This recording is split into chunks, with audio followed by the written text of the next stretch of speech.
is truth, truth, beauty. That is all ye need to know on earth, and all you need to know. And so wrote John Keats. In this case, Keats was contemplating the art on a Greek funeral urn in the British Museum, the remnant of a life on earth, culminating in a moment in time, in a potter's art. His point endures. True beauty, not of this earth, is an internal truth, one that transcends time and earth. For those in real estate, a building can certainly be a thing of beauty, a representation of our life's work, transcending time, speaking the story of our life. It is no coincidence that beginning in 1962, US government buildings began a decades-old tradition of an architectural design called brutalism. To some, it's known as ugly government buildings. Going forward, and finally, after decades of visual pain, President Trump signed an order changing the architectural design of government buildings. Government buildings will now be designed in classical architecture. Today, architecture is, well, complicated. Building codes, social trends, changing demographics, stretching the bounds of engineering, wrapping needs with beauty, finding that eternal truth is something of an art. Making a profitable business of art is the true test of eternity. No one would know that better than our guest, Walter Hughes. From Director of Design to Chief Innovation Officer with Humphreys and Partners Architects. Walter, we're glad to have you on the show. Thank you, Linda. That was a great intro, by the way. Thank you. I appreciate it. Master's in Architecture from UT Austin. I'd recognize that Texan accent anywhere. What is your story? That's my Southern Texan accent. So I'm originally from Uruguay, a country, the most southernmost country in South America, you'd say, at least the capital is. But I did study my professional degree in Uruguay and then my post-professional master's in Austin, Texas, under Charles Moore.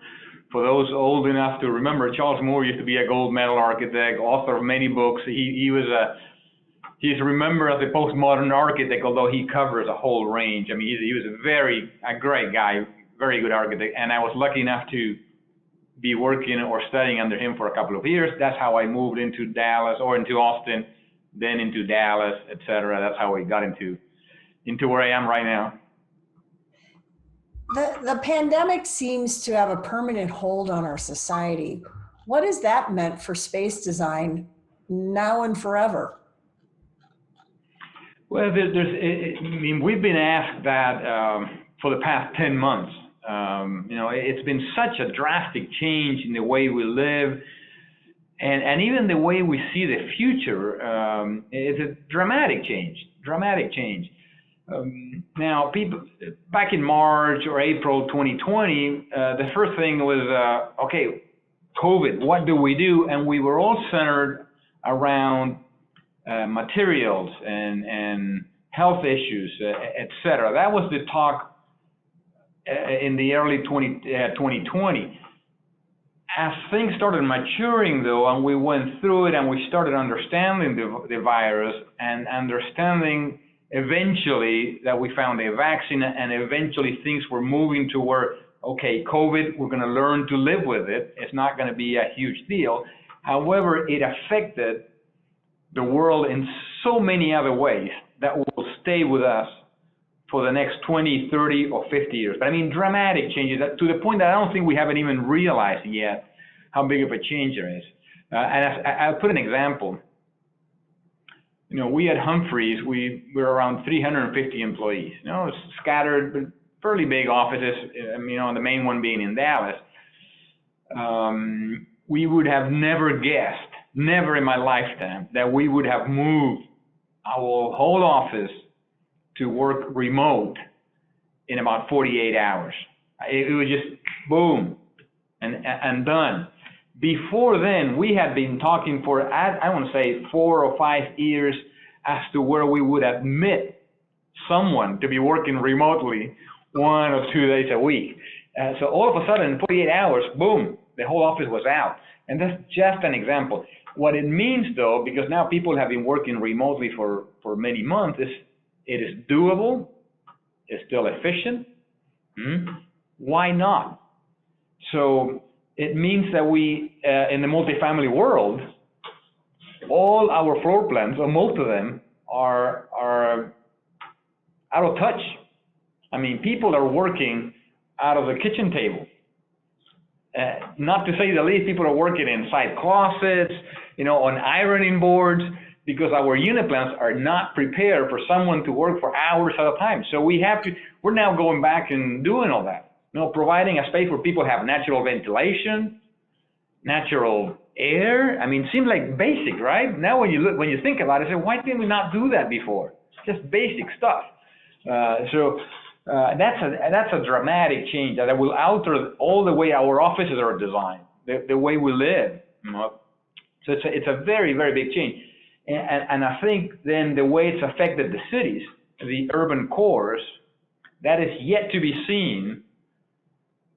How many people or what percentage of people are actually now willing to return to our urban cores and live on a 20 or 30-story tower packed with people? Will they come back? Will they enjoy the city life so much that they, leave their lake or mountain resort where they're at and come back? I mean, I had a kind of a lightning bulb kind of moment back in August. I was traveling in Europe, and I was crossing the boundary from Spain to France. And if you've been there, you have to go over the Pyrenees, and unbelievable. It was summertime, very hot, and below the mountains, but it was cold up there and foggy. And it was literally, it had to be 14,000 feet or something. Goats coming down with the little, with a bell ringing, bling, bling, bling, bling, bling, bling. And I had a conference call at 4 p.m. I had a conference call, and I stopped my car. It was literally nobody, on top of the mountains. I stopped my car. I had my iPad. I put my headphones on, and I had a conference call, a go-to-meeting with 7 other people scattered across the U.S. It was like magical. It was magic in the middle of nowhere. It's like, why not do this? So I don't know. So the changes are drastic, going back to the changes, and they will linger with us for a long time. The cities are hurting right now. Cities are hurting. I mean, the people they left, and they're looking for green, and they're looking for open air, and they're looking for space. They want to work at home. They don't want to be sharing, an enclosed, windowless, or at least without ventilation, like all our offices. Mechanical ventilation going through so filters, reusing that same air. It's just like, why do this? You don't have to do that anymore. So, big changes. I know that was a trend inside units previous to that, trying to bring organic finishes and such. So it was as though they were trying to emulate that anyway prior to the pandemic. It's slow. The world has been adopting, and the U.S. in my mind, I don't have figures, but I mean, just by going back and forth, going to Europe and seeing what's happening, et cetera, we are behind in the U.S. and everything related to sustainability. I mean, we're way behind. Europe, I mean, they've been doing a lot of this 20 years ago, 25 years ago. They live a whole different, it's amazing how big of a difference between the two continents. I mean, it's incredible. We're catching up. Society is catching up. The younger generations are catching up. I see my kids looking at me sometimes, if I turn the fireplace on and I burn something on the fireplace, they're like, "What are you doing? You can't do that. You can't." And I'm like, it's natural to me. So they are now educated like I was not, so we're moving towards that. However, in the States, the building codes are lagging behind. It is, architecture is a very, very expensive business, and sustainability, although the cost is coming down, is still you still need to spend some money. However, the new trends, or what I read at least, is that the new way of economically looking at it is people are saying, well, it's not what the cost is really, but what is the cost of not doing it? So, you might say, well, I'm doing a building, I want to do a, zero energy, carbon neutral building. How much is it going to cost me? Well, it's going to cost you, 20% more. Oh, numbers don't work, performance doesn't work, you can't do it. What is the cost of not doing it? To society overall, to the city overall, from a health point of view? That is what the models the new economists are now thinking about. The cost of not doing it, and it seems to be higher. So I think we're moving towards that direction. I mean, it's just clear that we need to provide sustainable buildings. There's no alternative. There's really no alternative. The sooner we can do them, the better. The sooner the better. The developers by themselves, unless they have to, or there's a strong demand from the public, they won't do it. They won't do it because there is a short-term cost of doing it. Actually, I do have the numbers, and I would say that the most prominent show of Europe versus the United States at this present time would be from GRESB. And the fact that GRESB provides clarity to things like financing. So you were talking about you can't afford not to do it. Well, if you can't get the financing, if the financing doesn't pencil, the deal doesn't happen. So I think that speaks to exactly what you're talking about. Yes, that's true. And again, like I said, architecture is a very expensive business. You build it, whatever, if it's a towers, but any other project that you typically do in multifamily, you're talking about 40, 50 million bucks. If it's a tower, it's 100 million bucks. And so it is to some point normal that developers are very risk averse. I mean, it's a big deal, so they're slow to adopt all this stuff. Right. Well, I think are adopting it. I mean, developers are also pragmatic. So they're looking for the return. And it is a high investment, but if you can see the return on the end, you get it. Yes. So I think that's. So definitely, Linda. So that's one part of the equation. I think that's like you're saying, and then the other one, I think our building codes need to start requiring it. Our international. I mean, we've come a long way, unifying all the building codes, etc. I think we need to put more pressure so building codes actually start requiring and putting some targets, and then we'll work into it. But you're seeing all this, 2050 and 2040. It just seems too far into the future. I think we need to go faster. I'm not sure that, well, you're obviously prescient because for the first time in history, U.S. building codes will include energy efficiency. So that is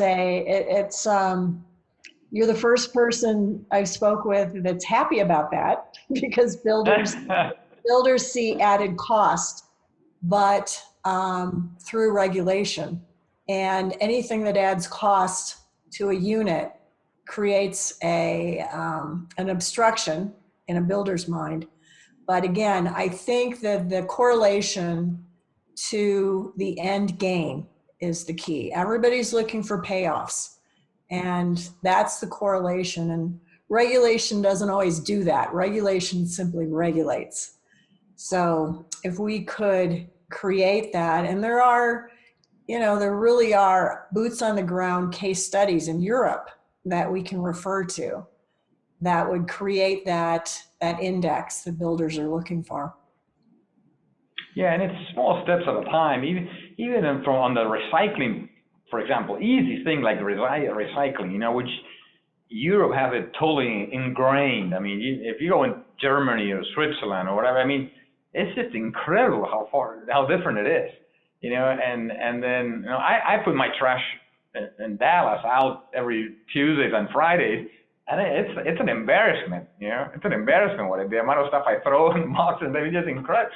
So, we need to train the younger generation, to do better than we do. But we're going that way. We're going that way. Well, let's talk about unit mix for a minute. Before the housing crash a decade ago, duplexes, fourplexes were half of multifamily building completions. 30 units or more were only a fraction, 6%. In 2019, duplexes and fourplexes fell to a quarter of all new buildings, and 30 units plus rose to 22% of stock completions. Why the change? Why the change? That change is true, though. But I think there's probably many answers to that question. But it all goes to NOI in the end, for the most part. It's very hard to make numbers work unless you have. It's a very competitive market. Very competitive. It's very hard to make the numbers work unless you start hitting that economy of scale. The vast majority of multifamily projects done by either developers, two or third generation families developing, or pension funds, etc., they will all of them ask for 250 units. I was just on the phone with one of the largest developers in the U.S. right now, and they're saying, we do 250, and that's what they all do, 250. And they don't do 400. It's a magical number. If you do a small deal of 30 units, like you're saying, or 25, it's a totally different market. You cannot offer amenities. Your pricing power goes down. So and the end is an NOI number, and that magical number is in that 200 to 300. I mean, that's what it is. The trend is very clear, I think, in that sense, very, very clear. And then from an exit strategy point of view too, unless you're a small developer, doing infill deals, your end buyer down the road, once you build it, once you stabilize that project, will be looking for something about that size too. So. The smaller deals, 6, 8, 10, 12 units, it's 1 or 2 every here and there, but other than that, they're disappearing, I think. So economics. Yeah, pure economics. Something that zoning changes are the answer to the affordable housing crisis. One thought catching traction is fourplexes built in single-family housing neighborhoods. The census shows this remains all talk. What do you know? Well, what I know, affordable housing is, we could talk about 4 hours on affordable housing. We've been talking forever, and we're still not even close to deliver what's needed on number of units, on cost. It's an issue that we have not resolved. There's been many people trying to figure out the puzzle. We all know Katera was trying to do something to bring, another way of looking at it. We have all the systems on modular and prefab trying to attack affordable housing and bring that pricing down. There's subsidies from the government. However, there's a huge lack. There's thousands of units missing every year in affordable housing. What we've seen is on workforce housing. I see a demand all the time. People asking me, well, what do you have? And we've provided a few solutions. Lately, we've seen a large gap on single family rentals, for example. It's a market that's booming. So it's not fourplexes, Linda, like you were saying, but it's been increasing for the past 4 or 5 years. and it literally took off COVID-wise. I mean, last year, and it's something in between. It's not a fourplex, but it's something in between that multifamily 2-3 story world and a higher end condominium or a for sale unit. So it could be a duplex or something, but it's a little larger than an apartment. It's smaller than a house, and it gives that young family or that young professional a place to live other than an apartment, where they can have a yard perhaps, or maybe a garage, maybe they have a small office. So it's an affordable house without being the typical suburban single family detached that we see in the U.S. That's what we've been seeing. I mean, it's a growing market, pretty big right now. I think that's another impact of COVID, right? It is. Clearly, because the rush for the suburbs, and it's been so clear, and not to say in cities like San Francisco or Manhattan. I mean, they're suffering. I mean, people that were paying $6 a foot, $8 a foot. I mean, you know what I mean? And all of a sudden, like I was saying earlier, they can be on top of a mountain having a conference call. It's just, why would I pay that much? Why would I pay $3,000 for a small 1-bedroom or share a 1-bedroom in a 3-bedroom apartment? There's no reason. So those cities are hurting. I mean, a lot. But within the rest of the U.S., there's also clear numbers of people just getting out, looking for greenery, maybe walkable communities still, because people enjoy the city life and seeing people and going out to dinner, and so they not necessarily want to live in a ranch, but lower density, a better scale. You know, I always keep going back to the old cities because we like them the most. You know, when you go visit, you know, it's just incredible because, you know, I like Europe a lot, but you go to any European city that we like, and we always go to the old towns, and they have the right scale and the right width and the whole thing. And then you walk out from that same town,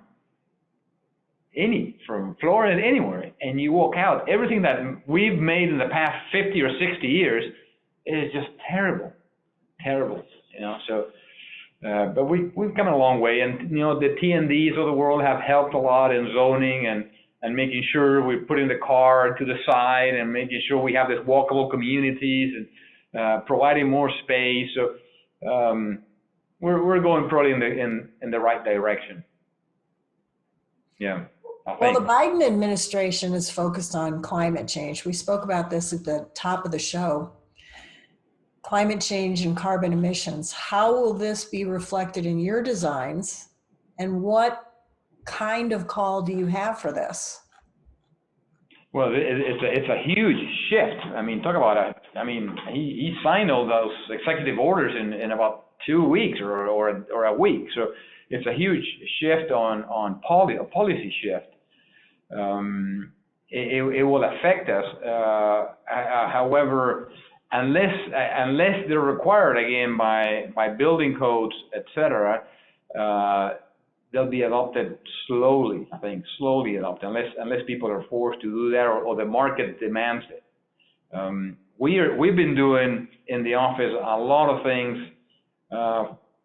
because actually developers look for it. I mean, from appliances, materials, but we have to have a much more holistic approach to me.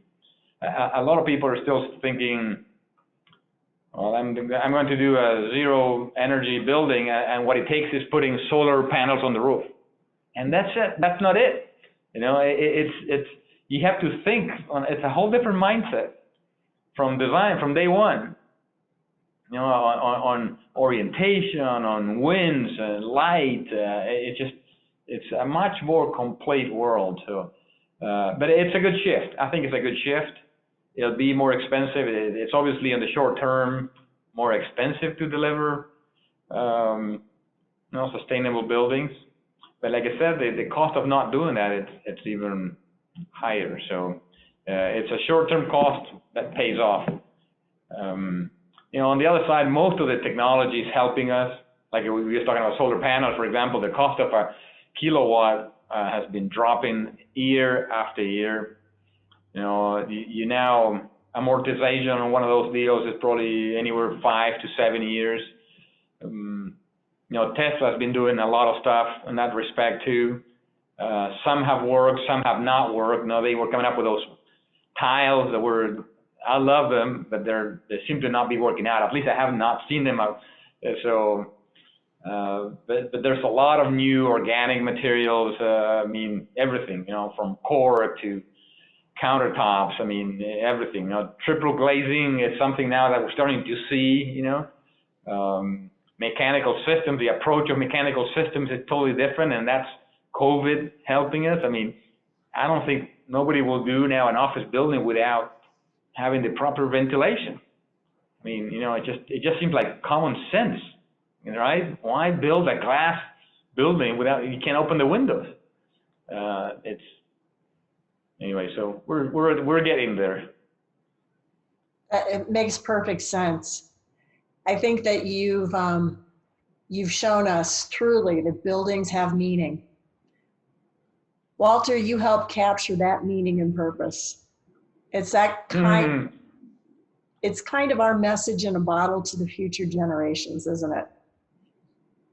Absolutely. And we were talking earlier, sorry, Lena, to interrupt, but that how important you were saying design matters, and it definitely matters. And you know, us as the architects, I think we can help carry that load a little bit. I mean, and we need to get the licensing boards, and we need to get everyone involved working towards that end.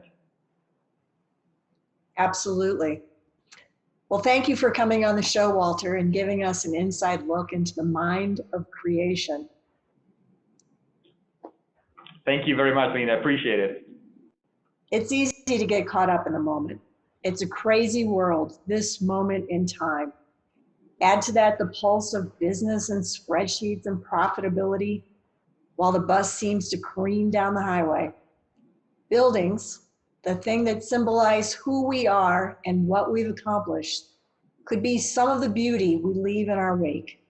Creators, designers, engineers like Walter Hughes are those who give voice to our life's work. Walter, thank you for joining us.